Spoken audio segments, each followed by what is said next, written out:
من يهده الله فلا مضل له ومن يضلله فلا هادي له ونشهد أن لا إله إلا الله وحده لا شريك له ونشهد أن سيدنا ومولانا محمدا عبده ورسوله الذي أرسله بالحق بشيرا ونذيرا وداعيا إلى الله بإذنه وسراجا منيرا فقد قال الله تعالى في كلامه المجيد والفرقانه الحميد أعوذ بالله من الشيطان الرجيم بسم الله الرحمن الرحيم إن الله وملائكته يصلون على النبي يا أيها الذين آمنوا صلوا عليه وسلموا تسليما اللهم صل على مولانا محمد وعلى آل سيدنا জোরে সোরে মহব্বতে সকলেই সমস্বরে পড়ি আল্লাহুম্মা সাল্লি আলা মাওলানা মুহাম্মদ ওয়া আলা আলি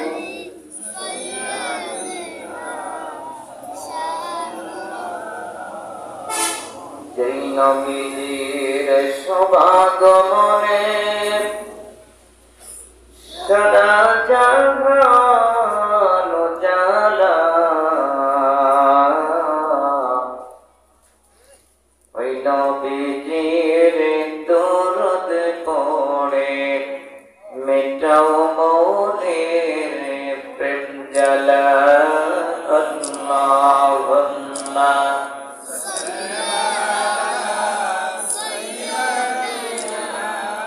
مولانا محمد وعلى آله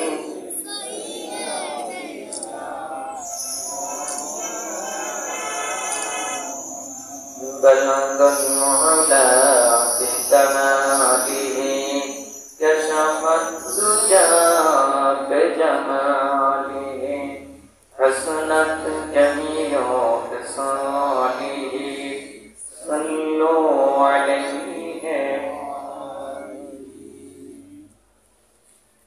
ঐতিহ্যবাহী খায়রহাট মধ্যপাড়ার বড় হুজুর হযরত মাওলানা সাআদাত আলী খান রহমাতুল্লাহ আলাইহি এর 65তম এবং তার পুত্র নুরুস সাআদাত খান রহমাতুল্লাহ আলাইহি 16তম বার্ষিক উপলক্ষে আয়োজিত সারাদিন ব্যাপী 65তম বার্ষিক তাফসীরুল কুরআন মাহফিল।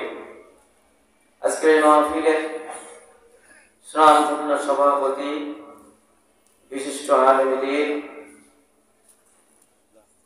আমাদের অত্যন্ত শ্রদ্ধাভাজন নড়াইলের প্রবীণ আলেম দ্বীন जनाब हजरत मौलाना ममदूदुल हक साहेब पीर साहेब नड़ाई अल्लाह ताला हुजूर के হায়াতে তাইয়্যিবা এবং পরিপূর্ণ শারীরিক সুস্থতা আল্লাহ দান করুক বলে আমিন। মাহফিলের প্রধান মুফাসসির উস্তাদুল আসাতিজা, আলেমদের মুখরদার, বিশিষ্ট আলেম দ্বীন, মুফাসসিরে কোরআন, বাংলাদেশ মজলিস মুফাসসিরিন কেন্দ্রীয় সভাপতি জনাব হযরত মাওলানা আব্দুল হামিদ সাহেব, আল্লাহ তাআলা হুজুরকে নেক হায়াত, পরিপূর্ণ সুস্থতা এবং তার কণ্ঠকে কোরআনের জন্য আল্লাহ তাআলা আজীবন কবুল করুক বলে আমিন। আলোচনা পেশ করেছেন জনাব হযরত মাওলানা শরীফুল ইসলাম নোমানী সহ মাহফিলে আগত উলামায়ে কেরাম, পীর মাশায়েখ বৃন্দ, সম্মানিত তাওহীদি ভাইরা, মুরব্বিয়ানে কেরাম, যুবক ভাইরা, পর্দার আড়ালের মা বোনেরা, সবাইকে আলোচনার শুরুতে আরেকবার অন্তরস্থল থেকে সালাম, আসসালামু আলাইকুম ওয়া রাহমাতুল্লাহি ওয়া বারাকাতুহু। আল্লাহ পাক রব্বুল ইজ্জাতের দরবারে অগণিত শুকরিয়া আদায় করছি, যিনি আমাদেরকে মেহেরবানি করে কোরআনুল কারীমের মজলিসে জান্নাতের বাগিচায় এসে বসার তৌফিক ইনায়াত করেছেন, সুযোগ দিয়েছেন। আমরা কি আসতে পেরে খুশি না বেজার? আল্লাহ সুবহানাহু ওয়া তাআলা আমাদেরকে আসার বসার সুযোগ করে দিলেন। যে মালিক আমাদেরকে নিয়ামত দান করলেন, তৌফিক ইনায়াত করলেন, তার দরবারে সমস্তরে উচ্চ কণ্ঠে শুকরিয়া আদায় করে সকলেই পড়ছি আলহামদুলিল্লাহ। রব্বানা লাকাল হামদ হামদান কাসীরান তাইয়্যিবান মুবারাকান ফীহি। সম্মানিত এলাকাবাসী, আমরা মহান মালিকের শুকরিয়া আদায় করে কোরআনুল কারীমের তাফসীর নির্ধারিত বিষয়ের উপরে আমরা আলোচনা করতে চাই। কোরআনুল কারীমের আলোচনা এটি পৃথিবীর কোন মানুষের কিসসা কাহিনী নয়, এটি হলো মহান মালিক, আকাশের মালিক, জমিনের মালিক, তামাম বিশ্ব জাহানের যিনি মালিক, তিনি কে? সে মহান মালিকের পাঠানো কেতাব, তার পাঠানো বাণী আমরা আলোচনা করব, আমরা আলোচনা শুনব। এজন্য চুপচাপ করে মনোযোগ সহকারে কোরআন শুনতে হবে। রাজি আছি সবাই? কোরআন যেখানে আলোচনা হবে মন দিয়া কান লাগাই কোরআনের আলোচনা শুনবে যারা, আল্লাহ পাক রব্বুল ইজ্জাত তাদেরকে রহমত দিয়ে ধন্য করে দিবেন। আল্লাহ রাব্বুল আলামিন বলেন, وَإِذَا قُرِئَ الْقُرْآنُ فَاسْتَمِعُوا لَهُ وَأَنصِتُوا لَعَلَّكُمْ تُرْحَمُونَ।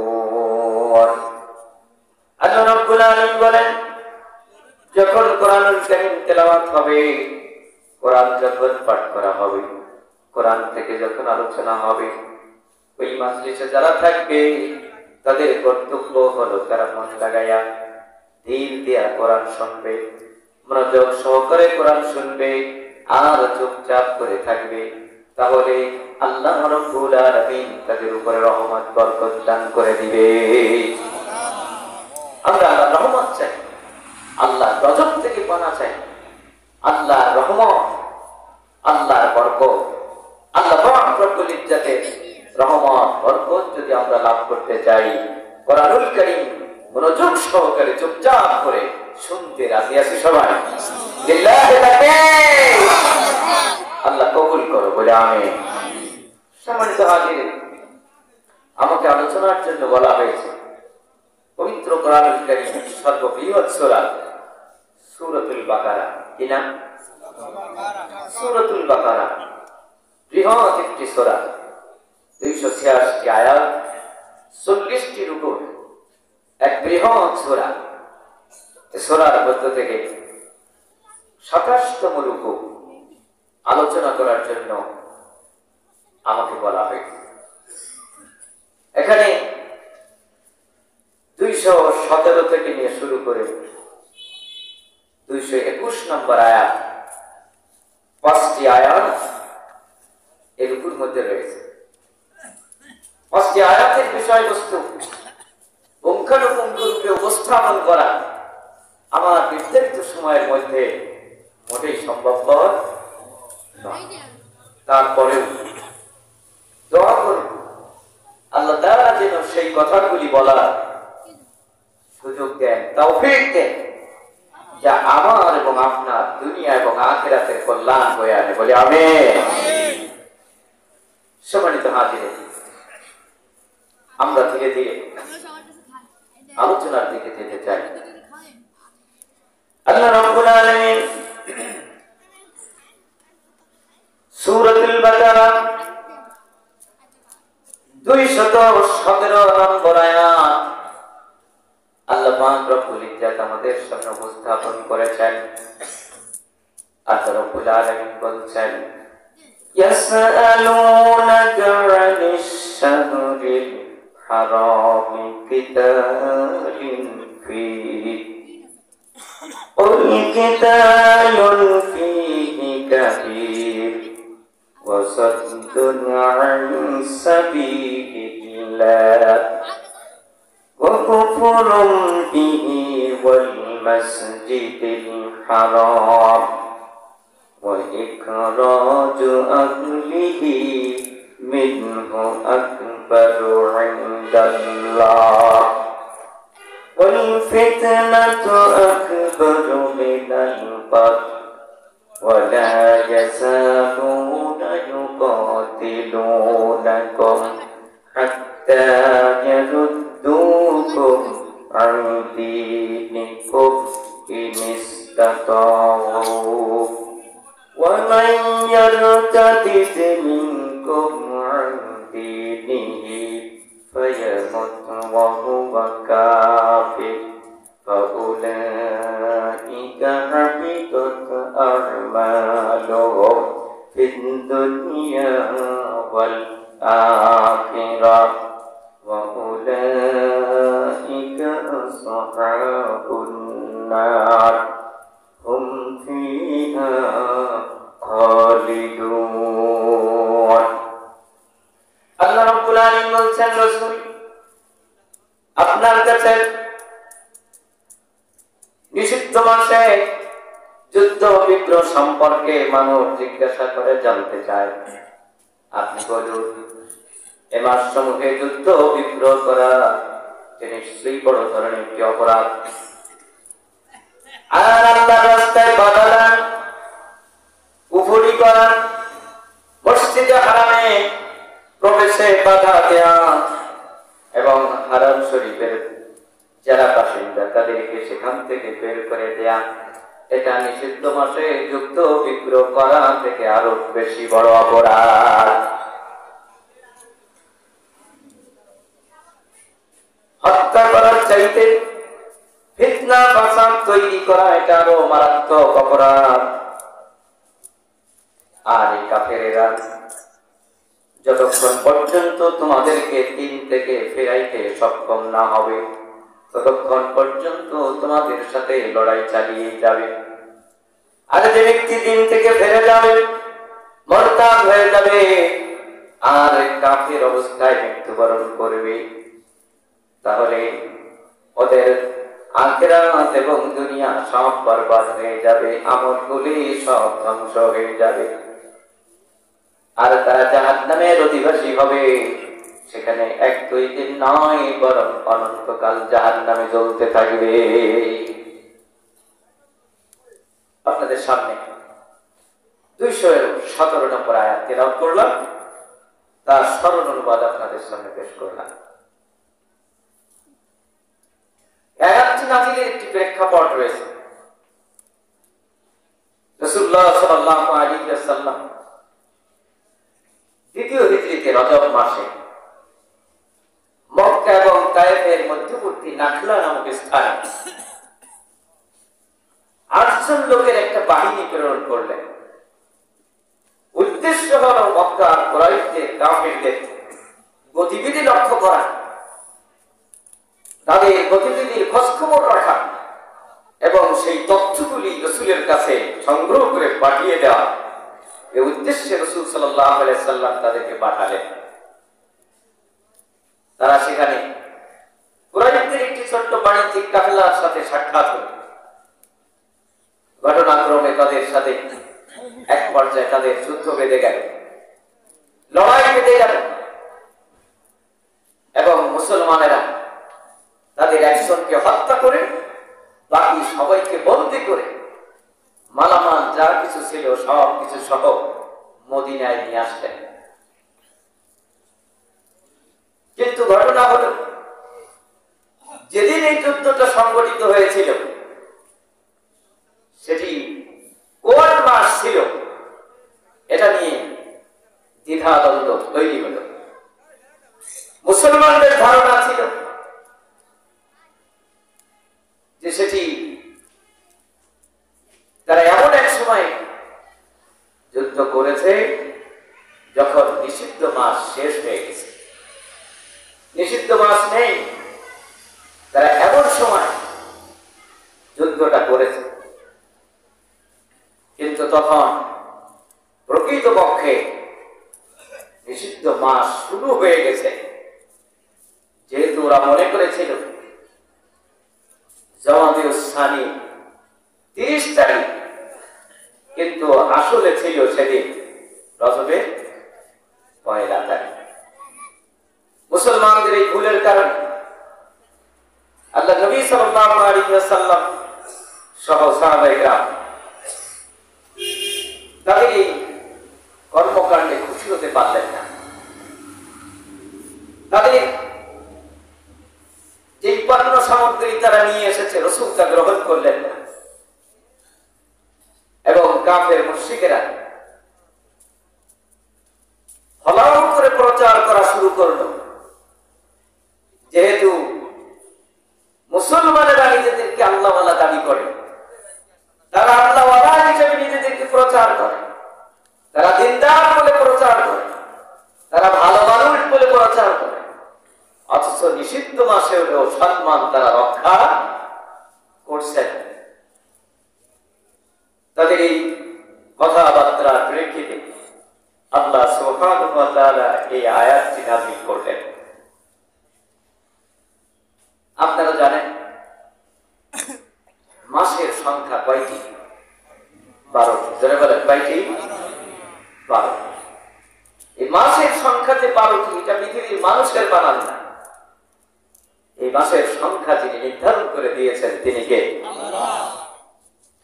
আল্লাহ রাব্বুল আলামিন বলেছেন, ইন্না ইদ্দাতাশ শুহুরি ইনদাল্লাহি সানা আশারা শাহরান ফি কিতাবিল্লাহি ইয়াওমা খালাকাস সামাওয়াতি ওয়াল আরদ মিনহা আরবাআতুল হুরুম যালিকাদ দীনুল কাইয়্যিম। আল্লাহ রাব্বুল আলামিন বলেন, আমি আল্লাহ পাক রব্বুল ইজ্জতের নিকট মাসের সংখ্যা হলো 12টি। সেদিন থেকে এটা নির্ধারিত হয়ে গেছে, যেদিন থেকে আল্লাহ তাআলা আকাশ জমিন তৈরি করেছেন। আকাশ জমিনের সূচনা লগ্ন থেকেই মাসের সংখ্যা 12টি নির্ধারণ করে দিয়েছেন কে? মাসের সংখ্যা হলো রব্বুল আলামিন বলছেন মিনহা আরবাতুন হুরুম, এই 12টি মাসের মধ্যে 4টি মাস সম্মানিত মাস। কি মাস? সম্মানিত মাস। যেই মাসে যুদ্ধ বিগ্রহ করা নিষিদ্ধ করা হয়েছে, যেই মাসে যুদ্ধ বিগ্রহ চলে না, খুন খারাপি চলে না, এই নিষিদ্ধ মাসের সম্মান ইজ্জত রক্ষা করেছে জাহিলিয়াতের যুগে যে মানুষগুলি যারা ইসলাম মানত না, তারাও কোরআনুল কারিমে আল্লাহ পাক রব্বুল ইজ্জতের নির্ধারিত এই মাস 4টি মাস, 4টি মাসের সম্মান তখনও তারাও করত। কাফেররা এটাকে সম্মান করত। আল্লাহ সুবহানাহু ওয়া তাআলা ইসলাম দিয়েছেন, ইসলামের মধ্যেও এই 4টি মাসের সম্মান যিনি নির্ধারণ করে দিয়েছেন তিনি কে? আল্লাহ নবী বলেন সে 4টি মাস হলো সালাসাতুন মুতাওয়ালিয়াত, 3টি মাস হলো ধারাবাহিক, যুলকাদা, যুলহজ্জা, ওয়াল মুহররম ওয়া রজব মুদার আল্লাযী বাইনা সামাদি ওয়া শাবান। আল্লাহর হাবিব বলেন নিষিদ্ধ 4টি মাস, 3টি মাস হলো পরপর যুলকাদ মাস, যুলহজ মাস, মুহররম মাস এবং 4র্থ নম্বর হলো রজব মাস। এই 4টি মাসকে আল্লাহ রাব্বুল আলামিন বিশেষ সম্মান দান করেছে। নিষিদ্ধ মাসে খুন খারাপি করা, যুদ্ধ বিগ্রহ করা এটা নিষিদ্ধ। কিন্তু যারা এই অভিযোগ উত্থাপন করে মুসলমানদেরকে হেয় প্রতিপন্ন করার জন্য চেষ্টা করছে, তাদের কিন্তু এর চাইতে আরো বেশি বড় অপরাধ রয়ে গেছে। এর চাইতে আরো বেশি কি অপরাধ? আল্লাহ পাক রব্বুল ইজ্জত বলছেন তোমাদের অপরাধ হলো তোমরা কিন্তু সেই মানুষ যারা আল্লাহর রাস্তায় মানুষদেরকে চলতে বাধা দাও, মানুষদেরকে আল্লাহর রাস্তায় আসতে বাধা দাও, কোরআনের পথে মানুষদেরকে আসতে বাধা দাও, ইসলামের পথে মানুষদেরকে আসতে বাধা দাও, রাসূলের পথে মানুষদেরকে আসতে বাধা দাও, আল্লাহর পথে মানুষদেরকে দ্বীনের পথে আসতে যারা বাধা দেয়, এদের চাইতে বড় অপরাধী আর আছে নাকি? আল্লাহর নবীর উপরে যারা ঈমান আনলো, কোরআনের উপরে যারা ঈমান আনলো, দ্বীনের উপরে যারা ইসলাম গ্রহণ করলো, ইসলাম গ্রহণ করার কারণে সাহাবায়ে কেরামের উপরে নির্যাতন নিষ্পেষণ এমন ভাবে পরিচালিত হয়েছে, ইতিহাসের পাতায় অত্যন্ত মর্মান্তিক ঘটনা বর্ণনা করা হয়েছে।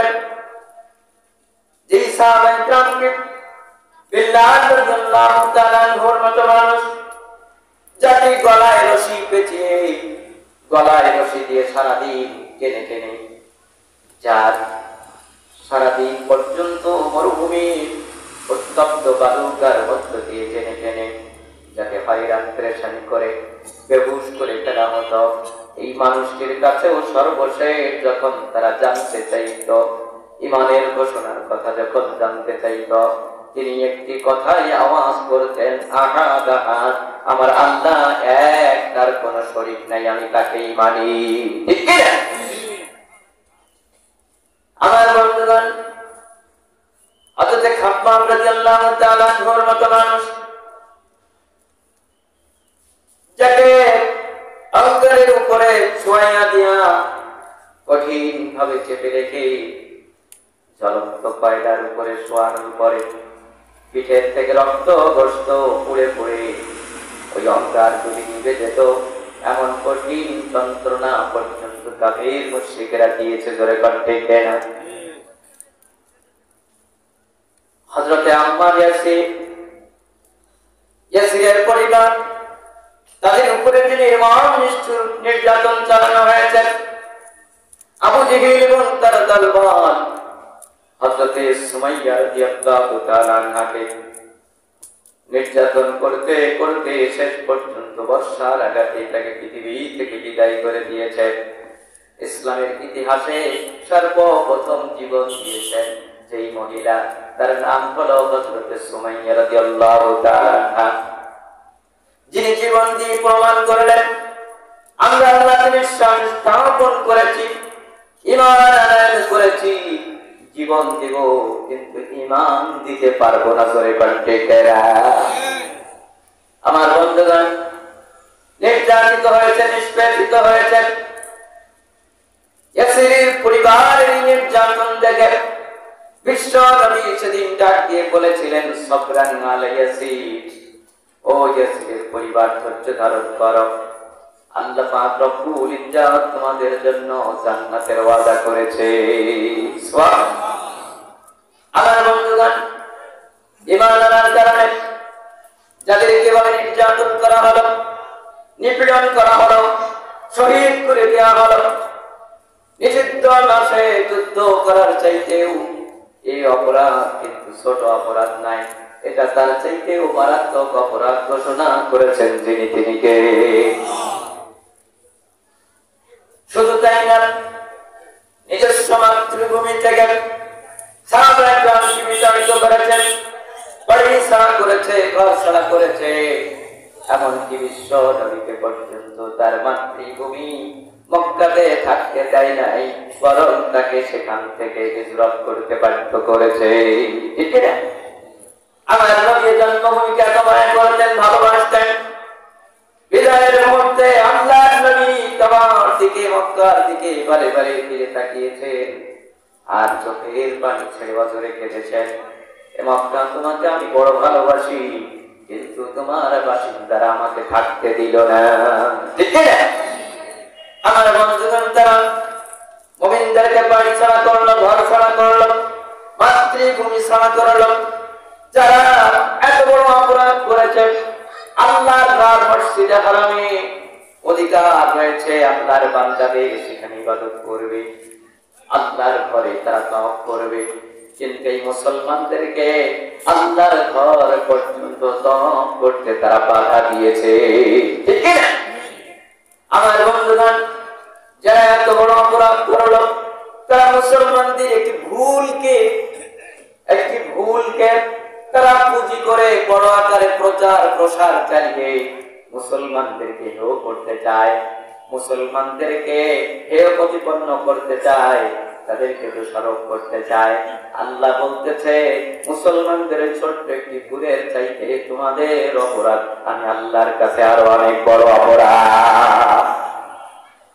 আমার বন্ধুগণ, আল্লাহ পাক রব্বুল ইজ্জত কোরআনুল কারীমের মধ্যে তুলে ধরেছেন, এই মানুষগুলির আর কোনো অপরাধ ছিল না, এই মানুষগুলির আর কোনো অপরাধ ছিল না, একটাই তাদের অপরাধ, তা হলো তারা আল্লাহকে বিশ্বাস করেছে, ইসলাম মেনেছে, রাসূলকে মেনেছে, এজন্যই তাদের উপরে অত্যাচার নির্যাতন চালিয়েছে। জোরে বলতে কেরা।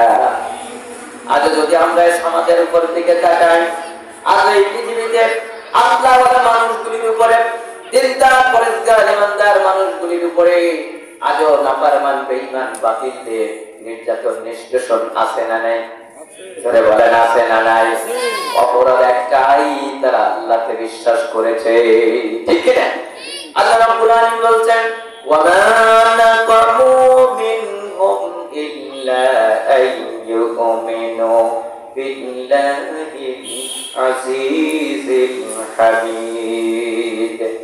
আল্লাহ রাব্বুল আলামিন বলছেন, অপরাধ একটাই, তারা ইসলাম, তারা ঈমান এনেছে ওই মালিকের উপরে যিনি প্রশংসিত, যিনি মহাপ্রতাপশালী, ওই মহান মালিকের উপরে তারা বিশ্বাস স্থাপন করার কারণে তাদের উপরে নির্যাতন নিষ্পেষণের স্টিম রোলার চালানো হয়েছে। যারা এভাবে নির্যাতন করলো, নিষ্পেষণ করলো, আল্লাহ রাব্বুল আলামিন বলছেন, ইন্নাল্লাযীনা ফাতানুল মুমিনিনা ওয়াল মুমিনাতি সুম্মা লাম ইয়াতুবু ফালাহুম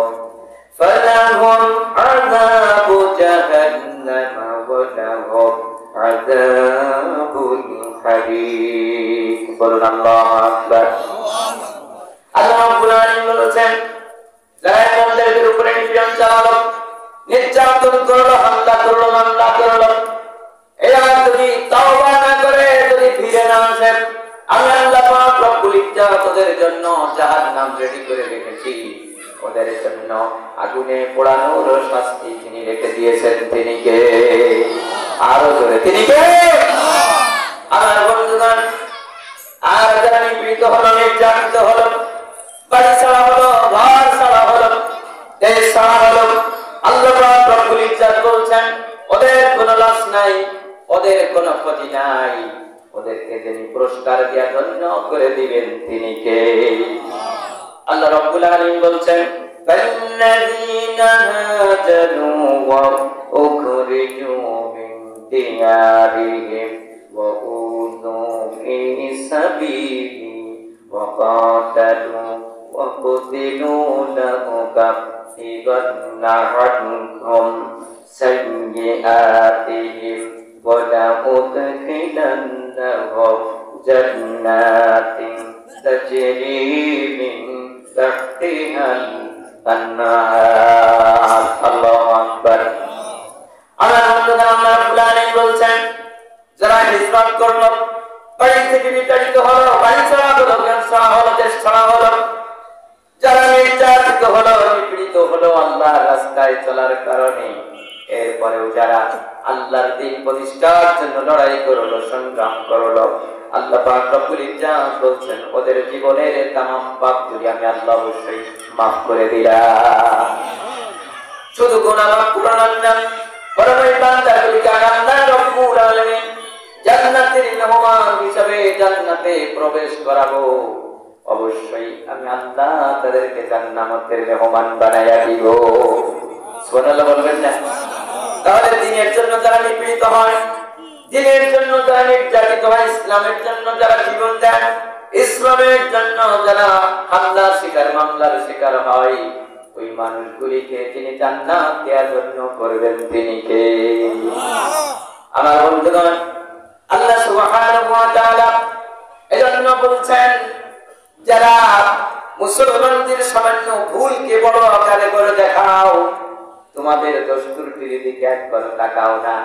আজ যদি আমরা এই পৃথিবীর দিকে তাকাই, দেখেন আজকে আপনি ফিলিস্তিনের দিকে তাকান, যখন ইহুদিরা তারা কামান দিয়া, পেলেন দিয়া, বোমা দিয়া যখন ফিলিস্তিনবাসী প্রত্যেকটি নারী শিশু পর্যন্ত তাদের হাত থেকে রেহাই পাচ্ছে না, তারা তাদের ফিলিস্তিনে এমন ভাবে তারা তাদের নির্যাতন চালিয়েছে, ফিলিস্তিনেরা বিল্ডিং গুলা ঘোড়া করেছে, নারীকে বিধবা করেছে, কত মাকে তারা সন্তান হারা করেছে, কত সন্তানকে তারা বাপ হারা করেছে, দিন করেছে।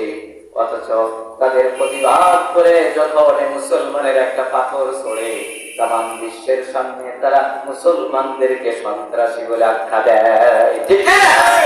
তারা কামান দিয়া, গোলাবারুদ দিয়া, পেন দিয়া, বোমা দিয়া ফিলিস্তিনের গাজা শহরকে তারা মাটির সাথে মিশিয়ে দিল। সেটা অপরাধ নয়, কিন্তু মুসলমান প্রতিবাদ করে পাথর ছুঁড়লে তারা সন্ত্রাসী হয়। আছে? সম্মানিত হাজিরিন, বাতিল শক্তি যখন আলেমদেরকে ধরে ফাঁসি দেয়, কারাগারে নেয়, তাদেরকে যখন বিনা অপরাধী নির্যাতন করে, নিপীড়ন করে, তখন তাদের অপরাধ হয় না। কিন্তু যখন মুসলমানেরা, ইমানদারেরা প্রতিবাদ করে, হরতাল করে, মিছিল করে, তখন তারা জঙ্গি হয়ে যায়। ঠিক না? এই উদাহরণ, এই দৃষ্টান্ত আমাদের সামনে আছে। সম্মানিত হাজিরিন, তাহলে যা বড় বড় অপরাধ করার পরেও ইমানদারদের ছোটখাটো অপরাধকে বড় আকার করে সামনে তুলে ধরে, ওদের উদ্দেশ্য কিন্তু আমাদের সংশোধন করা না, উদ্দেশ্য হলো ইসলাম সম্পর্কে, মুসলমান সম্পর্কে, দিন সম্পর্কে, আলেম সম্পর্কে মানুষদের মধ্যে একটা বিরূপ ধারণা তৈরি করে দেয়া। ঠিক না? এগুলো করে ইসলাম থেকে মানুষদেরকে সরাতে চায়, আলেম থেকে মানুষদেরকে সরাতে চায়, ইসলাম থেকে, দিন থেকে, কোরআন থেকে মানুষদেরকে সরাতে চায়। কিন্তু কোশ্চেন করো, আল্লাহর কোরআন, দিন থেকে, ইসলাম থেকে, আলেম থেকে, ইমানদারদেরকে সরানো যাবে না, যাবে না, যাবে না। সম্মানিত হাজিরিন, আল্লাহ সুবহানাহু ওয়া তাআলা সুন্দর করে পরিষ্কার ভাবে জানিয়ে দিলেন যারা কাফের, মুশরিক, বেঈমানদের, বাতিলদের খপ্পরে পড়ে যারা ইসলাম সম্পর্কে নেতিবাচক ধারণা নিবে, যারা কোরআন সম্পর্কে নেতিবাচক ধারণা নিবে, নবী সম্পর্কে খারাপ ধারণা পোষণ করবে, ইসলামকে খারাপ মনে করে যারা ইসলাম থেকে সরে যাবে, দিন থেকে যারা সরে যাবে, ওদের কপাল ওরা নিজেরাই পুড়িয়ে দেবে। ঠিক আছে? ওদের উদ্দেশ্য লক্ষ্য হলো, আল্লাহ বলছেন কাফের মুশরিকরা তোমাদের ভুলগুলি সমালোচনা করে তোমাদেরকে দিন থেকে সরাতে চায়, তোমাদেরকে ইসলাম থেকে সরাতে চায়, কোরআন থেকে তোমাদেরকে সরাতে চায়।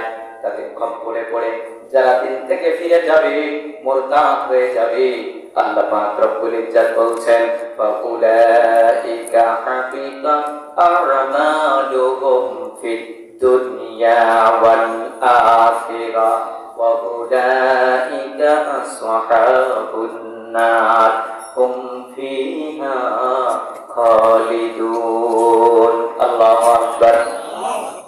আল্লাহ রাব্বুল আলামিন বলছেন যারা দিন থেকে চলে যাবে, ইসলাম গ্রহণ করার পরে আবার ইসলাম ছেড়ে দেবে, ইসলাম থেকে বের হয়ে যাবে, আল্লাহ সম্পর্কে বাজে ধারণা পেশ করবে, রাসূল সম্পর্কে খারাপ ধারণা করবে, ইসলামের বিধিবিধানকে অস্বীকার করবে, ইসলামের কোন বিধিবিধান নামাজ নিয়া, কোরআন নিয়া, হজ নিয়া, যাকাত নিয়া ইত্যাদি ইসলামের মৌলিক বিষয়গুলি নিয়া আজেবাজে তুচ্ছ তাচ্ছিল্যকর কথা বলবে, ওদের ঈমান হারা হয়ে যাবে, ওরা মুরতাদ হয়ে যাবে, ওদের বিগত জীবনের আমলগুলি সব তিনি ধ্বংস করে দিলেন তিনি কে? আমার বন্ধুগণের জন্য সতর্ক থাকতে হবে, কোন ঈমানদার আল্লাহ সম্পর্কে কোন খারাপ ধারণা পোষণ করতে, কোন ঈমানদার রাসূল সম্পর্কে বাজে মন্তব্য করতে। কিন্তু এই পৃথিবীতে এমন অনেক মুসলমান কুলাঙ্গার আছে, নামটা মুসলমান অথচ নবীর বিরুদ্ধে কুৎসারণা করে আছে। আমার বন্ধুগণ, মুসলমানদের কাছে তাদের কলিজার চাইতেও বেশি মহব্বতের হলো আমার রাসূল। জোরে কণ্ঠে কে?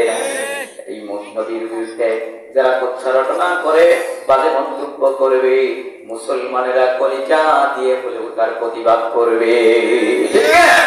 কারণ আল্লাহ বলছেন, আল্লাহ পাক রব্বুল ইজ্জত বলেন মুমিনদের কাছে আল্লাহ পাক রব্বুল ইজ্জতের হাবিব হলো আন-নাবিয়্যু আওলা বিল মুমিনিনা মিন আনফুসিহিম।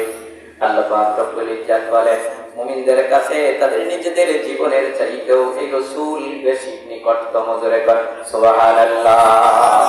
আমাদের জানের চাইতে, প্রাণের চাইতে, আমাদের মধ্যে সবচাইতে মায়া বেশি আমার নবী। জোরে কর ঠিক না? আল্লাহ তাআলা হাবিব বলছেন লা ইয়াকমিনু আহাদুকুম হাত্তা আকুনা আহাব্বু ইলাইহি মিন ওয়ালিদিহি ওয়া ওয়ালাদিহি ওয়ান নাসি আজমাইন। ততক্ষণ পর্যন্ত তোমাদের কেউ পূর্ণ মুমিন হবে না যতক্ষণ পর্যন্ত আমি নবী তাদের কাছে তাদের পিতামাতা, তাদের সন্তানাদি, এমনকি তামাম পৃথিবীর সব মানুষের চাইতে বেশি মহব্বতের না হবো, ততক্ষণ পর্যন্ত ওরা মুমিন হইতে পারবে না। তাহলে মুমিন সবচাইতে বেশি ভালোবাসবে মায়ের চাইতে, বাবার চাইতে, ছেলের চাইতে, মেয়ের চাইতে, নেতার চাইতে, সমস্ত মানুষের চাইতে সবচাইতে বেশি ভালোবাসবে আমার নবীকে। জোরে করে ঠিক না? আমরা কি নবীকে প্রাণের চাইতে বেশি মহব্বত করতে, আমরা কি নবীর বিরুদ্ধে কথা হলে, আমরা কি ময়দানে প্রাণ দিতে হলেও ঝাঁপিয়ে পড়তে রাজি আছি? হাত তুলে দেখা আল্লাহ কবুল করো বলে আমি। সম্মানিত হাজিরিন, যারা মুরতাদ হবে তাদের দুনিয়া বা আখিরাত বরবাদ হয়ে যাবে। দুনিয়ার জীবনে যা কিছু নামাজ করেছিল, রোজা করেছিল, হজ করেছিল, যাকাত দিয়েছিল, ভালো কাজ করেছিল, সবগুলি বরবাদ তিনি করে দিবেন তিনি কে? আখিরাত বরবাদ হয়ে যাবে। আখিরাতে জাহান্নাম ছাড়া কোনো গতি থাকবে না। জাহান্নাম হবে তাদের ঠিকানা, সেটাই হবে তাদের স্থায়ী ঠিকানা বলেছেন যিনি তিনি কে? আরো জোরে কে? দুনিয়াতে তাদের জানাজা হবে না, মরার পরে মুসলমানদের কবরস্থানে গোরস্থানে তার জায়গা হবে না। ওকে মুসলমান জানাজা দেবে না, কবরস্থ করবে না। ওকে যখন বিদায় করা হবে, ও যখন মারা যাবে, আল্লাহ পাক রব্বুল ইজ্জতের দরবারে কাফের হয়ে যখন চলে যাবে, আল্লাহ পাক রব্বুল ইজ্জত তার তামাম আমল বরবাদ করে দিবে। সম্মানিত হাজিরিন, এজন্য ইসলাম সম্পর্কে কোনো বাজে মন্তব্য করা চলবে না, আল্লাহ সম্পর্কে কোনো খারাপ ধারণা পোষণ করা চলবে না, রাসূল সম্পর্কে কোনো বাজে মন্তব্য চলবে না। ইসলামের বিধিবিধান, নামাজ, রোজা, হজ, যাকাত এগুলোকে তুচ্ছ তাচ্ছিল্য করে কথা বলা। অনেকে বলেন নামাজ পড়া পাইছো কি, নামাজে কি হবে, আছে না নেই, জোরে বলেন পরিমাণ আছে না গেছে, জোরে বলেন আছে না গেছে। মেয়া বড় পর্দা হয়েছে, হুজুর বাড়ি পর্দা আলা, পর্দা নিয়ে যদি কেউ তুচ্ছ তাচ্ছিল্য করে পরিমাণ আছে না গেছে। তুমি পালন করো না ভিন্ন কথা, পালন না করলে তুমি গুনাহগার হবা। কিন্তু যদি ইসলামের কোন বিধান থেকে অস্বীকার করে তুচ্ছ তাচ্ছিল্য করে তার ঈমানটাই পর্যন্ত চলে যাবে, ঠিক না? তাহলে ইসলামকে আমাদেরকে ভালোবাসতে হবে, আমাদেরকে ইসলাম সম্পর্কে ভালো ধারণা রাখতে হবে, ইসলামী শাসন অনুশাসনকে জীবনে মেনে চলার চেষ্টা করতে হবে।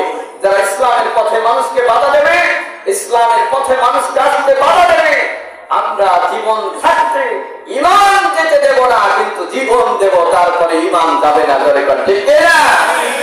আমরা ঈমান দিতে প্রস্তুত নই, প্রয়োজনে জীবন দেব, জান দেব, কিন্তু ঈমান দিতে রাজি নই, ঠিক না?